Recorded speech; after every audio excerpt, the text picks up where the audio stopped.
Question for all my millennial parents out there. How are y'all affording children? See, my wife and I are 31. We want to start a family this year. That was the plan anyways. Until we started to realize, this isn't gonna work. Appreciate that you're spending your precious time at Comfort for Life Network. If this is your first time here, remember subscribing to the channel.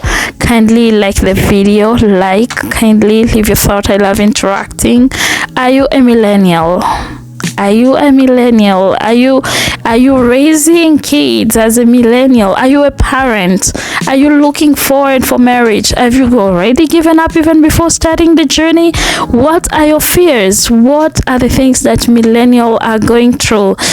Can you remember your childhood experience? We will be looking at the experiences that millennials are going through, especially those who are raising a generation right now, those who are raising alpha generation, which is a generation iPad. Whenever parents are busy, they just pass iPads to their kids. So that's the generation that is being raised, iPad generation, which are smart kids. Well, yes, they're smart. They're smart technologically, but are they really smart in socializing? So those are the few things that we'll be looking at right here. Listen to the few stitches that we put across, and then we discuss. I genuinely feel like Gen Z is going to be better parents than millennials. No, because we've seen how Gen Alpha is basically doomed, right? Like, these kids can't read, these kids can't write, they can't socialize, they're all iPad kids. And I feel like it's because millennials have this big push for like gentle parenting, right? And it's like, no babes, your kid is literally running rabid. And if y'all think I'm exaggerating, if I were to ask you right now, what is every Gen Alpha kid watching, y'all would say Coco Melon, right? Okay, so there is literally multiple studies done that show that Coco Melon is making kids' brains be addictive. Y'all are turning your kids into literal addicts. Like, I hear ya, okay? Y'all are tired of the slander. I get it. But y'all need to check your kids. Yeah, but anyway, I feel like Gen Z is just gonna be a lot better at parenting, because not only is Gen Z more outspoken when it comes to like mental health and attachment issues and all that kind of stuff, I just feel like we understand that throwing an iPad in front of your kids is not gonna prepare them for the world. So all this is just to say, millennials, y'all gotta do better. Like, y'all gotta do better.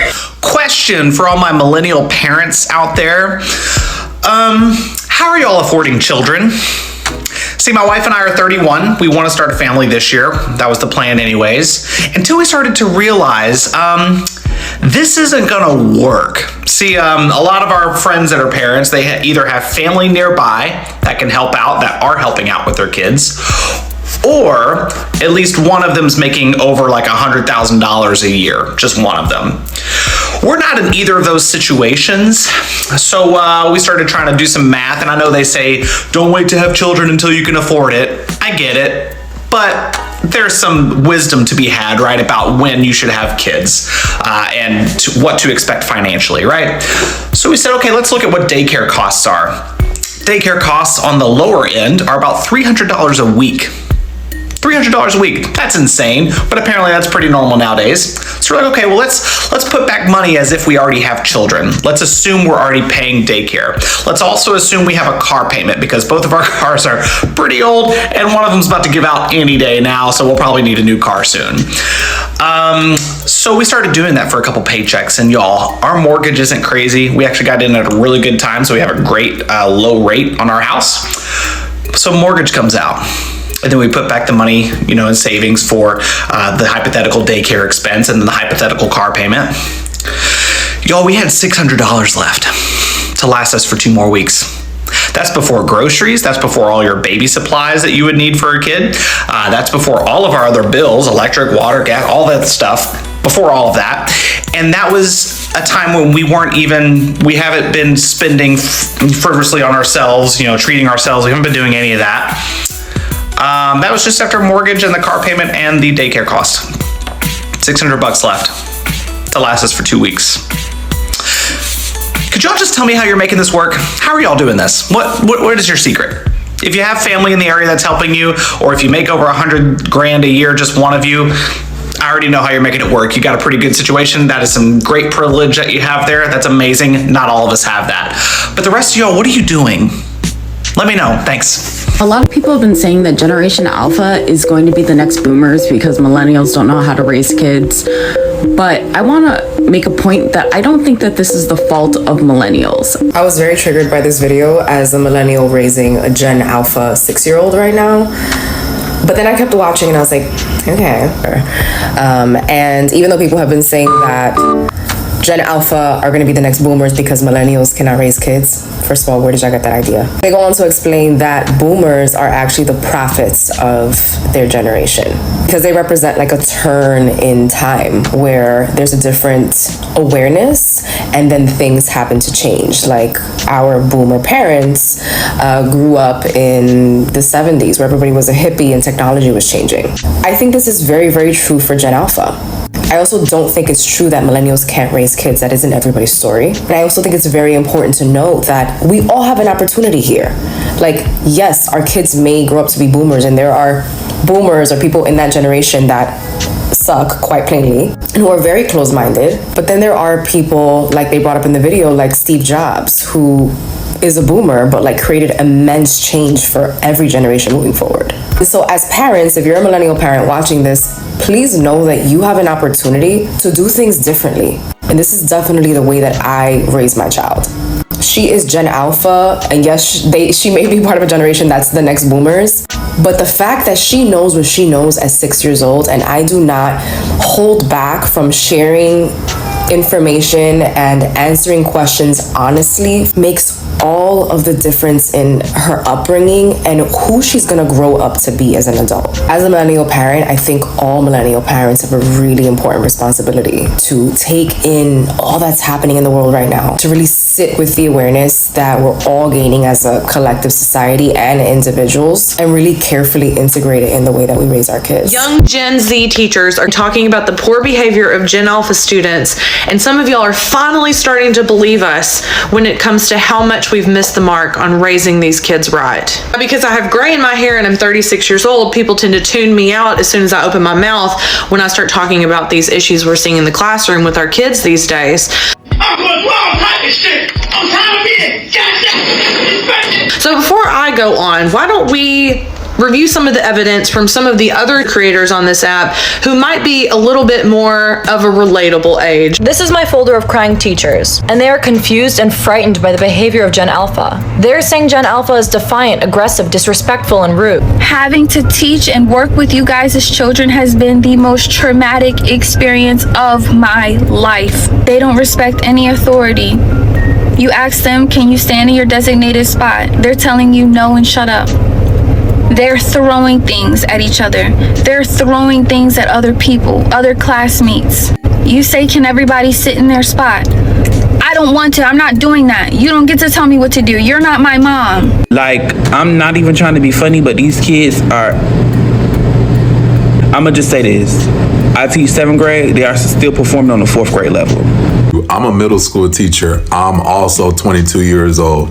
And I will tell you, by far, we are doomed. Like, these kids do not care. Like, I have kids, all they want to do all day long is get high. I need to ask millennials, why are your kids so awful? And more importantly, why do you think it's so funny? Your kids cannot read.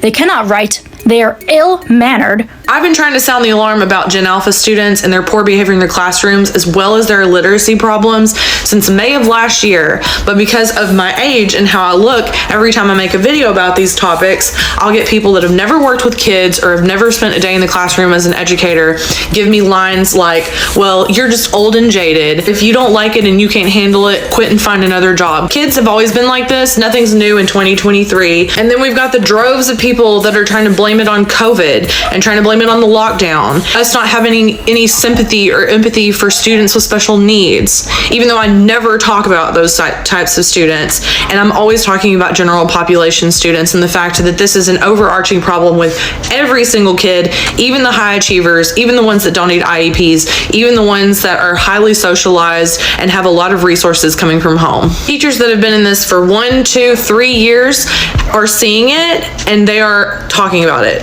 Teachers that are veterans like me that have been in the classroom for over a decade or 2 or 3 or nearing retirement are also saying the same thing. Your children are missing the mark on discipline, they're missing the mark on education standards, they're missing the mark on literacy, they're missing the mark on socialization. We can blame it on COVID, we can blame it on iPads raising our kids, we can blame it on the fact that kids don't socialize with each other enough, we can blame it on the economy and the fact that parents don't have time to help their kids learn how to read or don't have time to take their kids to the park anymore. We can blame it on all of those things or we can blame it on none of those things. But it sounds like we're starting to get into a consensus here amongst educators that we have a real problem. And some of y'all need to stop making excuses. You're just blaming the kids. You're just so mean. No, we are not. The problem is that we have this generation of parents that doesn't want to take accountability for not doing what they need to do to raise kids that are self-sufficient, that are socialized, or kind. And no, it's not the kids' fault. And why does it seem like teachers are the only ones that are talking about it? The people that are talking about it are the ones that work with the kids and not the ones that are raising the kids. Gen Alpha have been raised to believe that they are grown folks, that they can speak to whoever they want, however they want, that violence is the answer. Gen Alpha students are raised in a world that tells them that it's okay to be as nihilistic and individualistic as possible, that they don't have to care about anything or anyone, that they can speak to anybody however they want to speak to them, even though they're only 10, 11, or 12 years old. Most importantly, they are being conditioned to believe that they are immune to consequences, that there are no consequences to their poor behavior, to their rudeness, to their lack of care in completing tasks and doing well in school. They just don't care. Is this us demonizing kids for fun? No, it's not. The people that are talking about this are genuinely concerned. We are frightened for these kids. And if you're sitting back saying, oh my God, poor babies, like, I wish you would just quit talking about them because you're just being mean and it's not even helpful because kids are just kids, you are doing them absolutely a disservice to their future. This is not just an old people complaining about young people problem anymore. Young people in Generation Z, young teachers who are seeing the same thing I'm seeing with my 2 eyeballs are talking about the same thing. You can call it an old folks complaining about young folks thing. Why are you demonizing millennial parents? Why are you demonizing Gen Alpha kids? Or you can step back and look at it from our perspective and say, gee, I wonder why there's so many people talking about the same thing. I wonder why there's so many teachers that are concerned about the same thing. We cannot even begin to talk about solutions until we admit there's a problem. Most of you whom are parents, because y'all are the ones that matter. I don't even care about the ones who are just trolls and are sitting back saying, school doesn't matter, yap, yap, yap, mayor of Yapville, who cares? I don't care about you either. I'm talking to parents. If you are not ready to admit that there's a problem here, we cannot get anywhere near even talking about the solutions. We cannot raise a generation of kids that are this tuned out, that are this rude, that are this violent to each other, to adults, to people younger than them.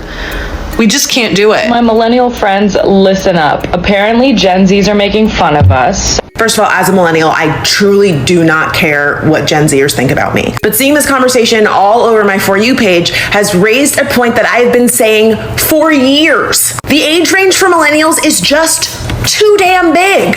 According to this, millennials were born between 1981 and 1996. That means the youngest millennial is 26 and the oldest is 41. Now I am 38, turning 39 in a few months, and I can confidently say that I have little to nothing in common with a 26-year-old. No shade. Our priorities are in very different places, and that is okay. So then when I see all of these TikToks about millennials versus Gen Z, I'm like, you're 27. Us approaching our 40s are not worried arguing about the same things, I guarantee you. So last night, someone asked us to babysit their kid, and I was like, are you sure about that? Like, have you seen my TikToks? But they were desperate. Like, they just couldn't find a babysitter last minute. So obviously, we weren't their first choice. And this boy was about 10, 11 years old. And I haven't really interacted with kids this age because most of my friends' kids are like a lot younger, around like 2 or 3. So I had my first exposure to a Gen Alpha. Now, I will be the first to admit that these generational cutoffs are quite arbitrary. If you go online, everyone will sort of have a different cutoff point. But generally speaking, they say kids born after 2012 are in the new generation of Gen Alphas, colloquially also known as the iPad generation, because a lot of them were raised on their iPads. So if you go to restaurants these days, it's not uncommon to see kids being preoccupied with their iPads while their parents are having dinner. And a lot of these generational differences are quite subtle, and they don't really manifest until the generation enters their teenage years. So this kid was sort of my first peek into what could be the Gen Alphas. And I know this is just a sample size of 1, so it could just be the kid and not his generation. But if he is any indication of where Generation Alphas are heading, I'm scared. This kid literally just sat on one side of my couch the entire night, didn't say a single word unless I spoke to him, and he was so polite, and I was like, do you want to play video games? He's like, no thanks. Do you want to have dessert?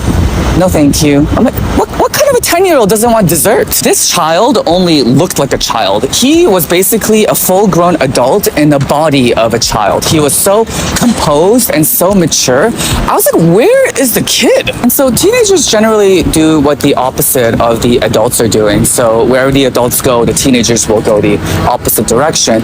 And so I'm kind of wondering, like, could it be that us millennials just had so much fun that like we just sucked the fun out of all our kids? When we were teenagers, it was literally all about drinking and getting high and dancing. Like we had a whole genre of movies just about dancing where all your life problems could be solved through dance. We are the generation that got slizzard and white girl wasted and shots and we even had a whole genre of music. We had EDM, which is literally a genre of music just for partying. So could our kids be watching all of this that we used to do as teenagers and going, no thanks? Could my kids be the ones in the future to bring me a glass of water on Sunday morning with an Alka-Seltzer on the side going, Dad had too much fun last night? So maybe this is the first generation of kids where the script is going to be flipped, where the kids are going to start taking care of their parents. I gotta have kids soon. Well, I'm glad you watched to this extent. One thing that I noted from all these clips is every generation has its pros and cons when it comes to the way of parenting, and we will not also forget that we are not living in a world that is static. The world is changing. It's a dynamic world where things keep on changing all the time. So every previous generation is blaming next generation, blaming the previous, from the silent generation to the boomers to the millennials, Gen Zs, and right now we have the alpha, and this one is so hot. For Gen Zs blaming the alpha kids, it's so hot. Like this is going to be the hottest discourse that is going to take place, because the kind of attitude that these kids have, yeah. There are pros and cons in everything. I am a millennial raising my alpha kids. I really don't know what I'm doing wrong and right. So every bit of this video was so important for me. I don't know how was it for you. Don't forget to give this video a thumbs up. Subscribe to the channel. Leave your thoughts in the comment section. I appreciate your love and support. Thank you so much for being part of this. Goodbye for now. Appreciate it.